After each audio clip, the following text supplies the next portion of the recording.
Nail Ronan didn't believe in fate. He believed in biology, neural responses, and the fragile art of keeping living things alive in unfriendly places. Like Ilith Prime, a planet with oceans made of ammonia-rich vapor and air that could choke a person in minutes without warning. It was beautiful from orbit. Most deadly things were. From the observation dome of the Varela Atmospheric Research Station, he watched pale ribbons of gas swirl in the endless twilight beneath him. Storms rolled in silence, too slow and vast to grasp, casting eerie glows that danced on the station's reinforced glass. Nail, came the clipped voice of his colleague over the intercom. Medical alert. Docking Bay 6. Incoming Cyrillan envoy in distress. He blinked, pulse tightening. Envoy? I didn't think they were due until next cycle. Emergency diversion. Her craft breached low orbit. They're saying exposure. Nail didn't wait for more. Grabbing his oxygenated medpack, he jogged through the curved corridor, boots echoing softly against metal. The Cyrillans were elusive. Amphibious, ethereal in movement, and rarely seen beyond their oceanic colonies. Their physiology had confounded human medicine since first contact. The docking bay hissed open to reveal a small crystalline shuttle, cracked along its underhull. Blue mist leaked in lazy tendrils from a faulty seal. Inside, Nail saw her, Celian Katren, face pressed against a flickering filtration mask, chest rising too shallowly. Her skin shimmered in hues of periwinkle and opal, but they were fading, turning gray around the gills along her neck. Life signs unstable, muttered the medbot beside him. She's suffocating. Nail dropped beside her, voice low. Can you understand me? Her eyes fluttered open. Wide and strange. No whites, only liquid silver around deep-sea violet. She nodded faintly.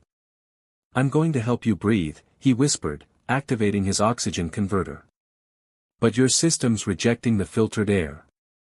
She shook her head slowly, hand trembling as she reached for his collar, tugging him closer with surprising strength. Not air, she rasped. Your breath. Nail froze. What? Cyrillan, breath memory. We absorb from others.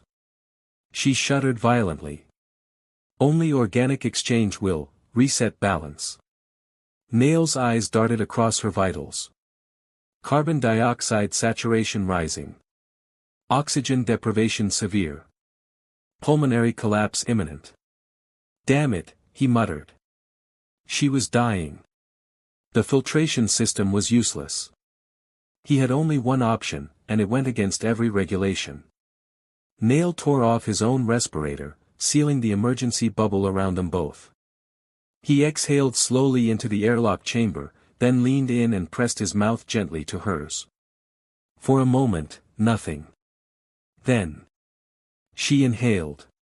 Her body jerked, lungs finally accepting the air. Her hands clutched his shoulders. He exhaled again, steady, controlled, willing his breath into her, their mouths locked in desperate rhythm. On the third exchange, her skin began to glow faintly again, like light seen through ocean water. She trembled beneath him, but her breath grew stronger. Nail's own lungs burned as he paused for air. She caught his face with one hand, not letting him pull back completely. Why? She asked, breath still uneven. You asked, he said quietly. And I couldn't let you die. Something passed through her eyes then, shock, yes, but also wonder. As if she were seeing him for the first time. As if something had changed. The medbot beeped in approval. Life signs stabilizing. They kept her in the medbay for 20 hours. Nail monitored her through recovery, hovering in the half-shadow while she lay silent beneath the bio-sheets. Cyrillans didn't sleep like humans. Their minds entered a fluid trance, half awareness, half dream. He couldn't tell when she was watching him. On the second night, she sat up. You didn't know, she said softly. What it meant. Nail looked up from his console. What do you mean? To give breath, she continued, folding her webbed hands over her lap. Among my people, it is not just survival. It is a gift of essence. The sharing of self. An act that binds. He frowned. You mean culturally? Symbolically? She shook her head. Biologically. Psychologically. Spiritually. All. Nail leaned back slowly. You're telling me what I did was, bonding. To breathe into one who cannot, it is sacred. She met his gaze directly. You are now part of me. He rubbed a hand down his face. Celine, I'm a medic. You were dying. There was no time for. Intent is irrelevant, she interrupted gently. The act was completed. The bond has formed. Nail stared at her. But I didn't know. That can't be consent. That's not fair. Celine tilted her head. It is not about fairness. It is about connection. I did not ask because I feared you would say no. I asked because I was dying. You gave freely. He looked away, chest tight. What does this mean, for you? For us? She rose, bare feet silent on the warm floor. Her movements were fluid, like liquid light. It means I will feel your presence, even when you are far. It means I will know your pain, your joy. And it means, she paused, voice thinning, that I can no longer bond with another. Nail's breath caught. You're serious. I do not lie. A long silence. Then she stepped closer, within inches of him, eyes soft. Do you regret it? He swallowed hard. No, he admitted. But I don't know what to do with it. Celine smiled, faint and melancholic. Neither do I. Perhaps we learn. Over the next week, they did. Celine remained in recovery, not from injury, but from disorientation. The bond disoriented both sides, hers especially.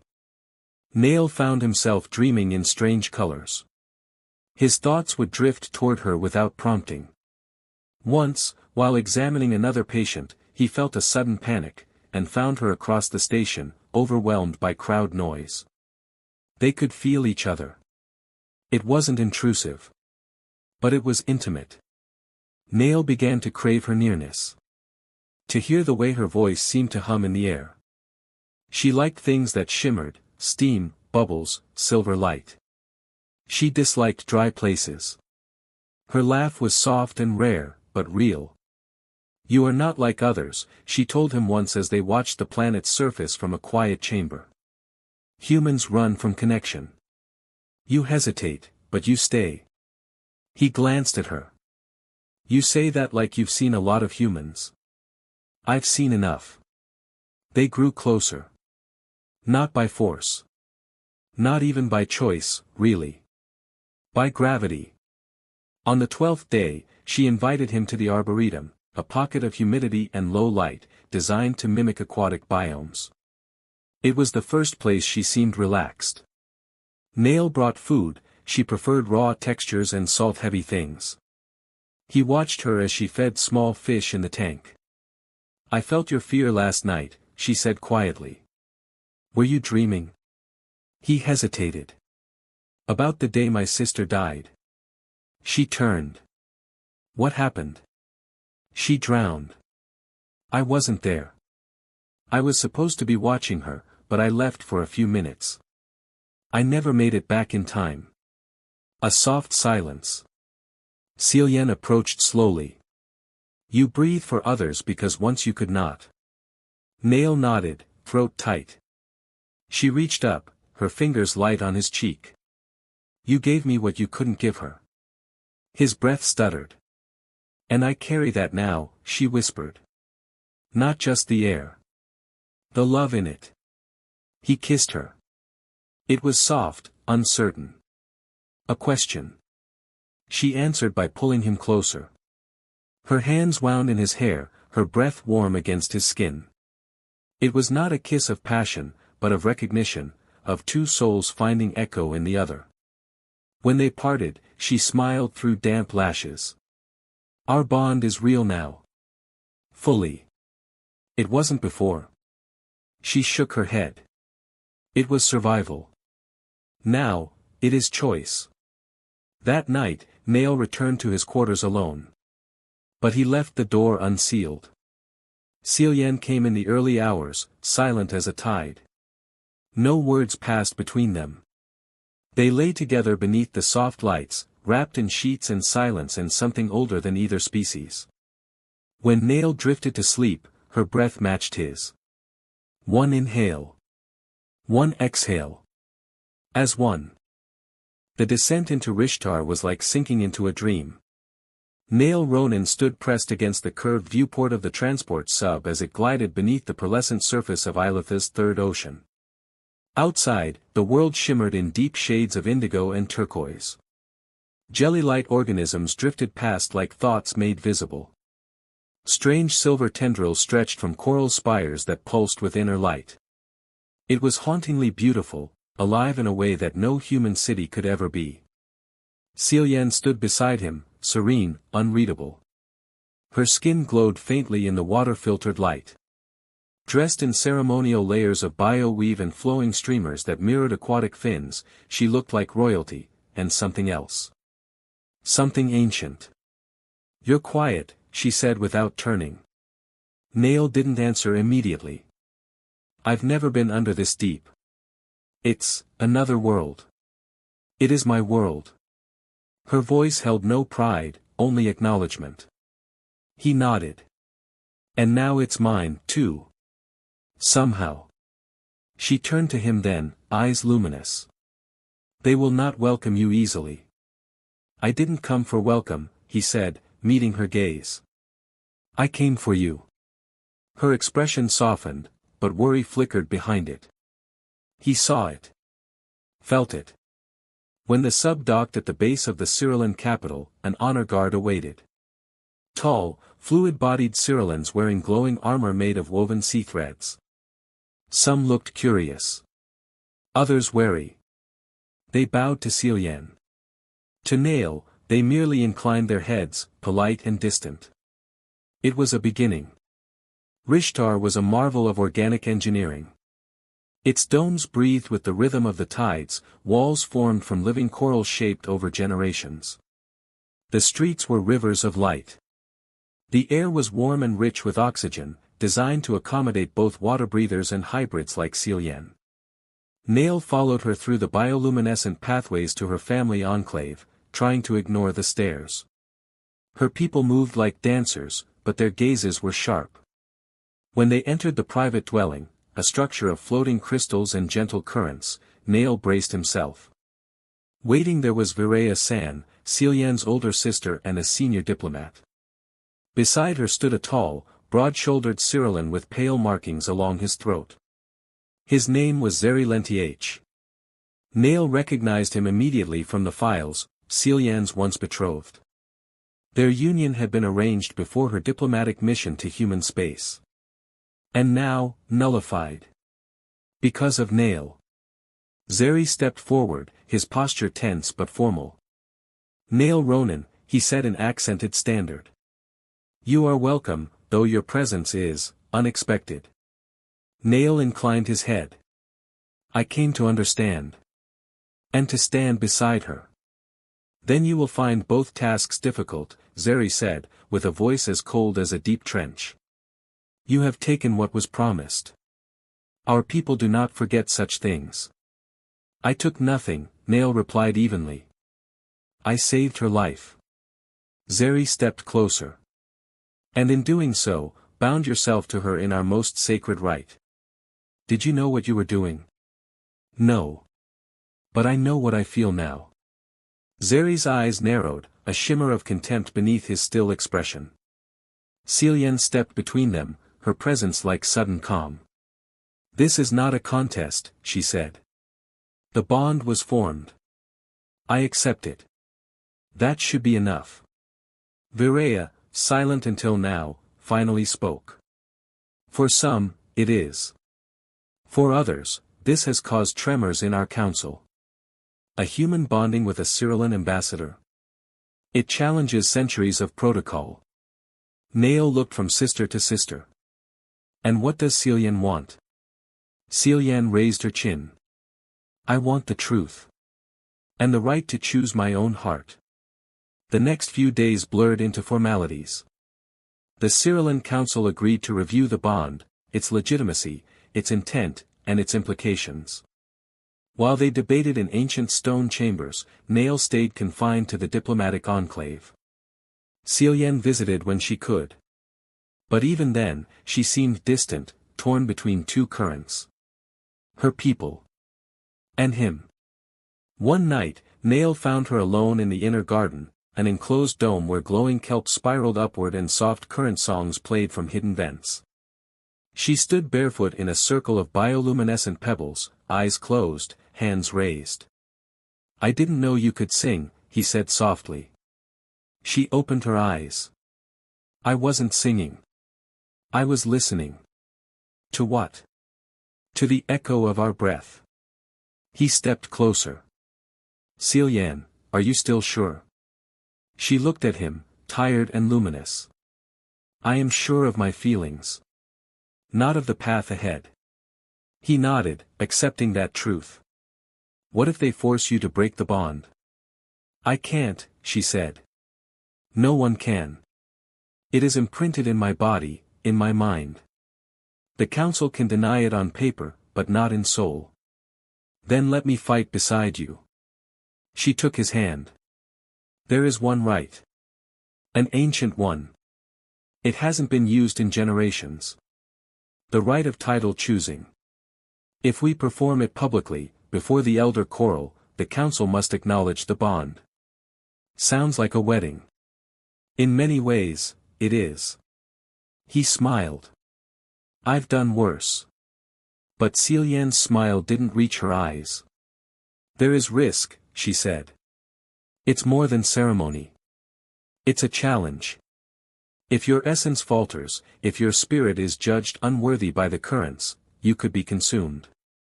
Nail blinked. Consumed? She nodded.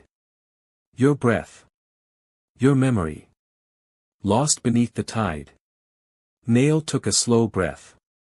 Then we make sure that doesn't happen.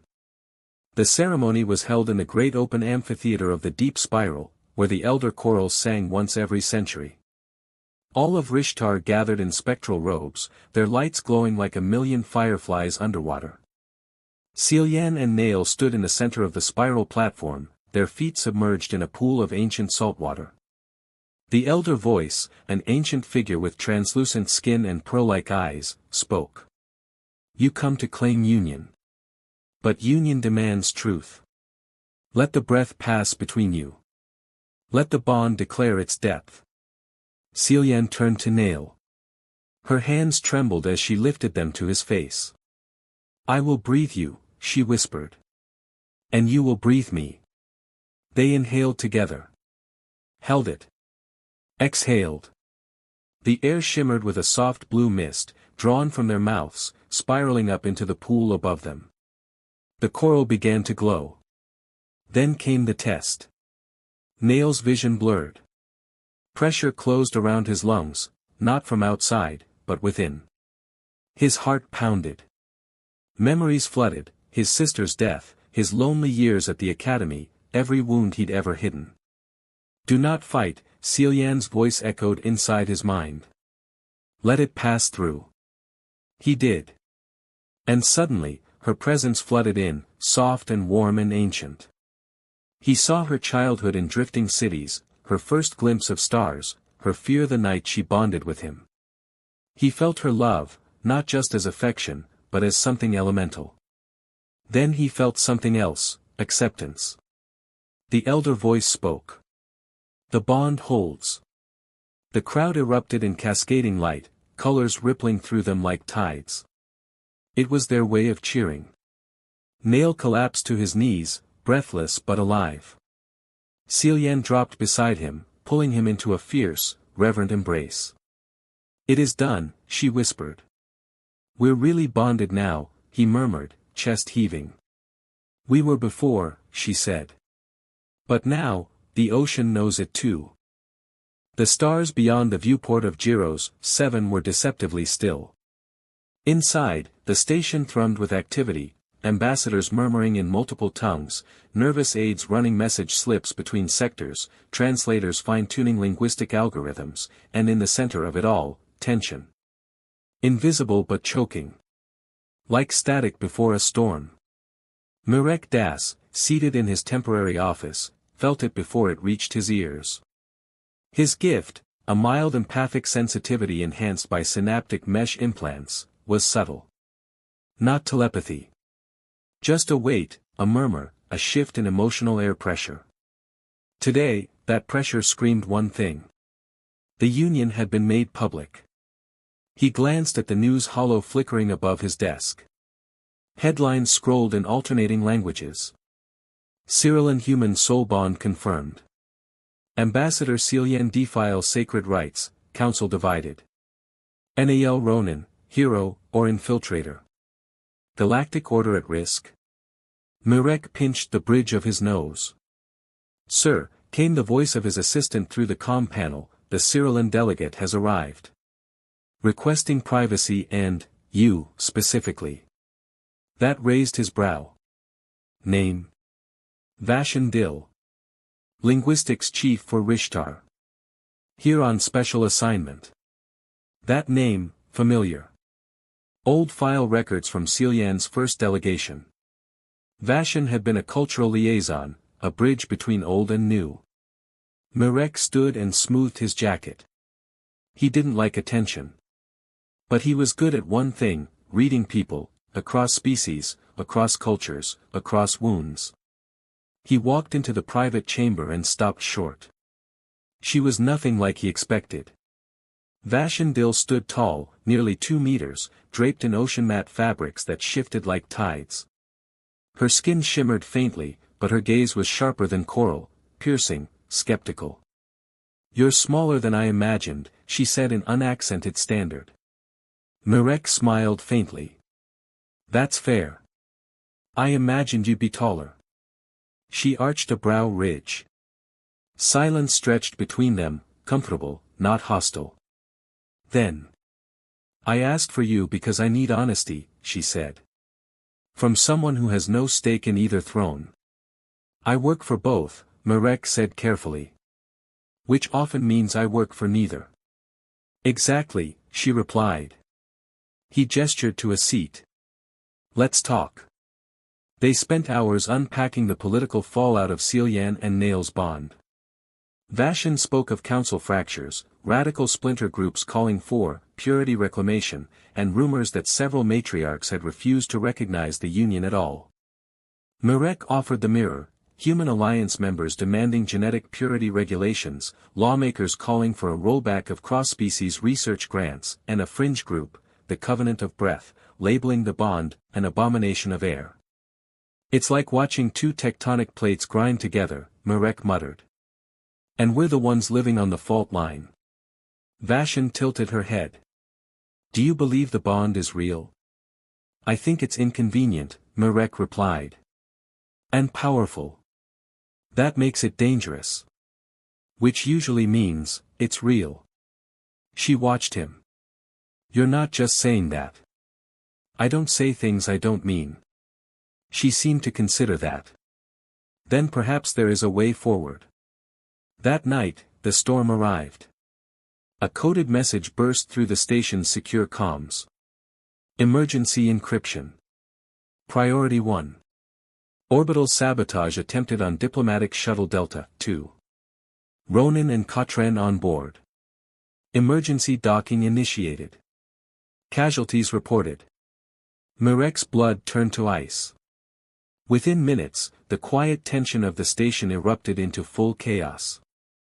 Sirens flared, lights dimmed to red, and intercoms barked orders. Prepare for emergency medical reception, Sector Theta 9. Security sweep in progress. All personnel remain alert. Mirek was already moving, heart pounding, not out of duty, but because he felt it. Not just fear. Her fear. Vashon met him halfway through the corridor, face tight with emotion. Celian's alive, she said, breathless. Wounded. Conscious. Nails worse. Blunt force trauma from impact. I'm going, Marek said immediately. She nodded. So am I.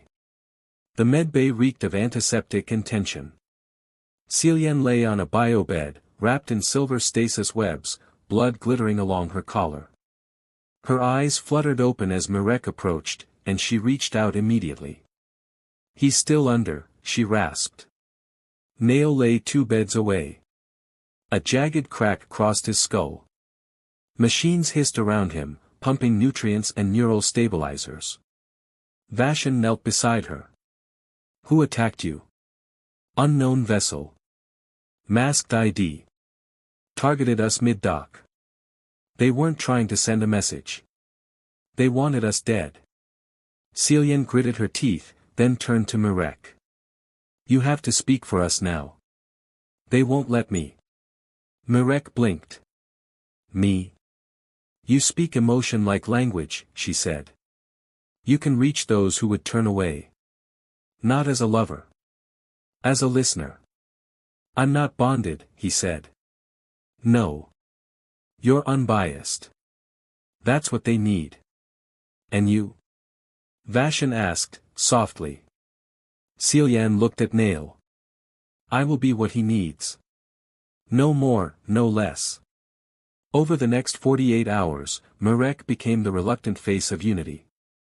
He stood in council rooms, on transmission screens, behind translator podiums. He translated not just words, but intention. Our people fear the unknown, he told a joint session of the Treaty Forum. But love is not a toxin. It is a translation of survival. Of breath. Some scoffed. Some leaned forward.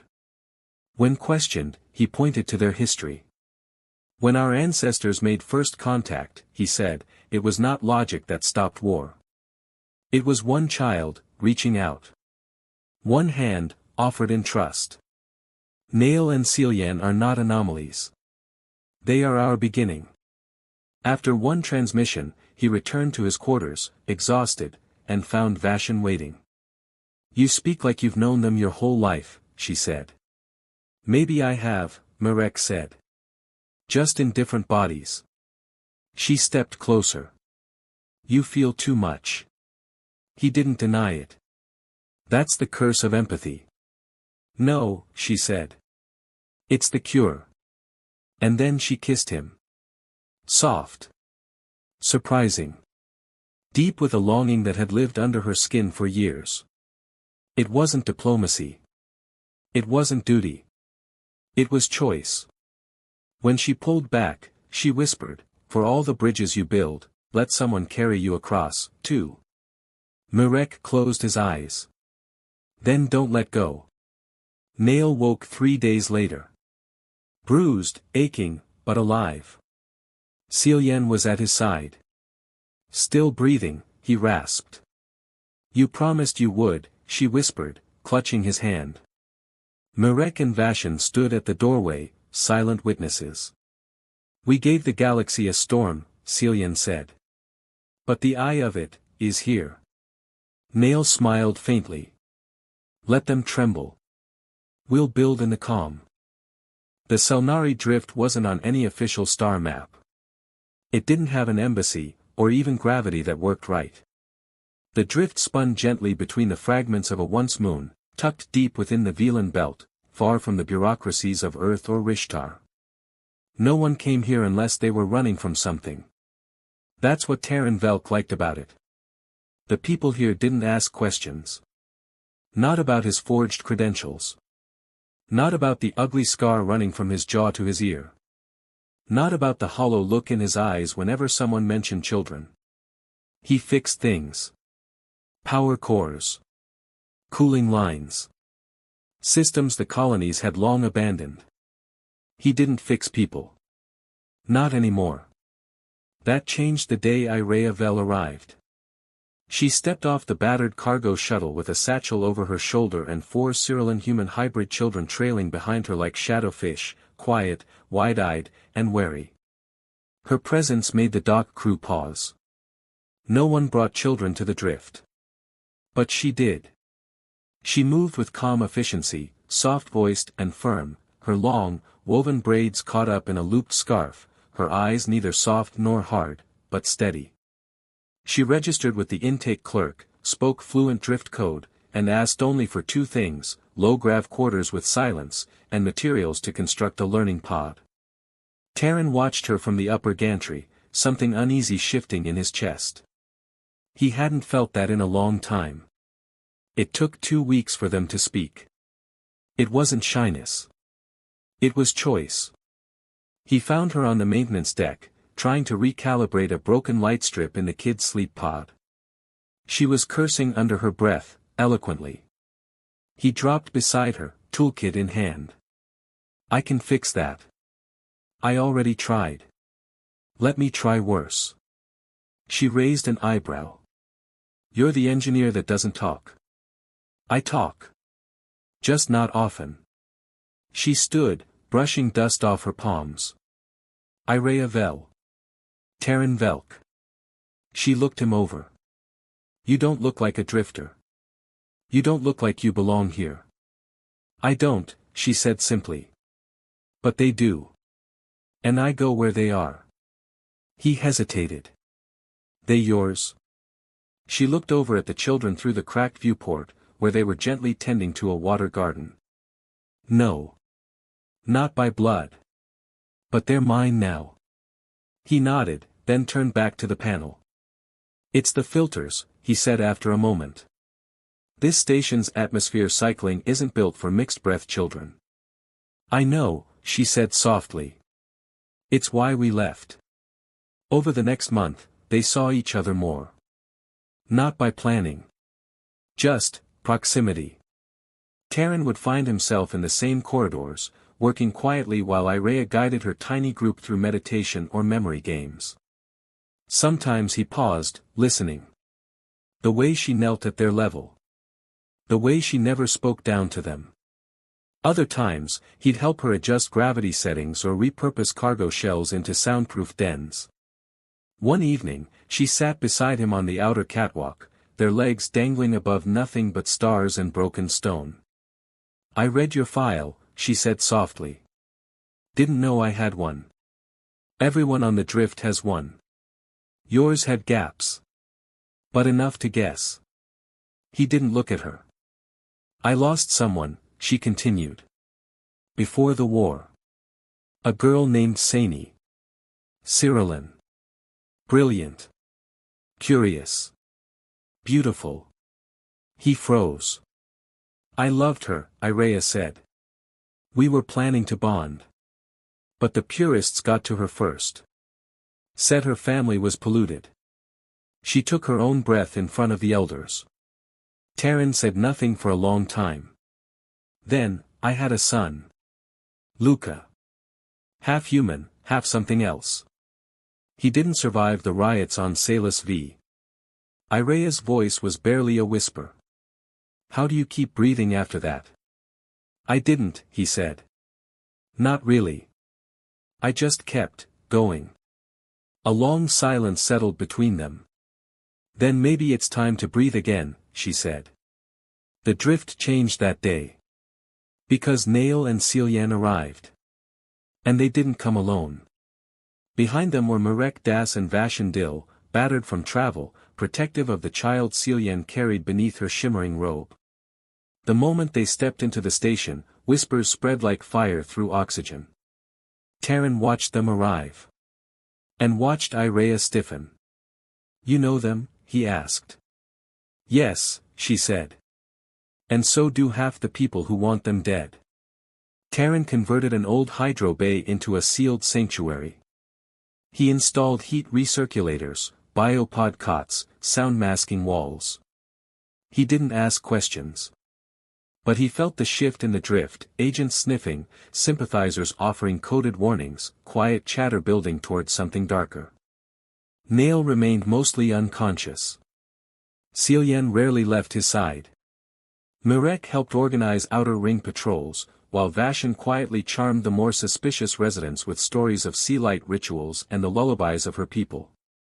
But it was Irea who held the center. She calmed the children, protected the bondmates, and, without fully realizing it, drew Terran back into breath. One night, as a storm of microasteroids hammered the station shell, she came to his room. Soaked from coolant repair. Shivering slightly.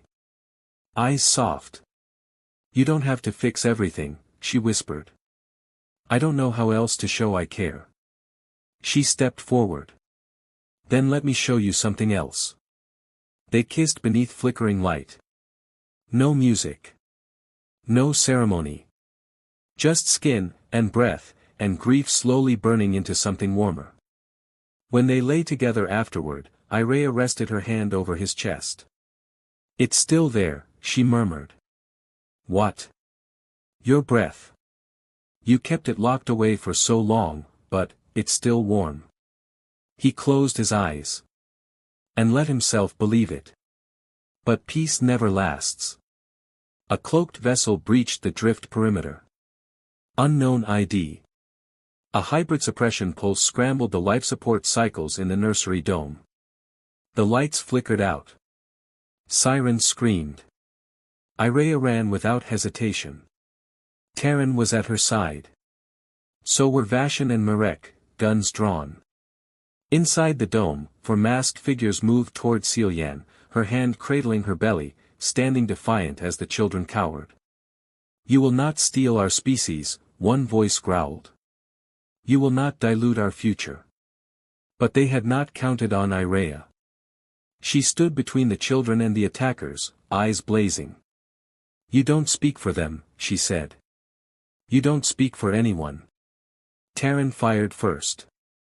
Mirek dropped one with a precise blow. Vashon disarmed another with a fluid underwater strike she hadn't used in years. The last ran, only to be caught by Nail himself, staggering from the medbay, his body still bruised, but his will unbroken. "No more hiding," he said. "No more running." After the attack, the drift changed. Whispers turned to loyalty. People began to choose sides. Terran addressed the colony the next day. "These people came to breathe," he said, voice firm. "Not to conquer. Not to poison. They came to live. And if we can't protect that here, then what the hell are we even building?" There was silence. Then Irea stepped forward. "For every child who carries two tides in their blood, for every soul caught between air and sea, we make a home." The drift voted. The sanctuary was official. Later that night, as stars wheeled outside the small windows of their shared quarters, Terran wrapped his arms around Irea. "I don't deserve this," he murmured. "Maybe not," she said, tracing a finger along his scar. "But love isn't about deserving. It's about choosing. Every day."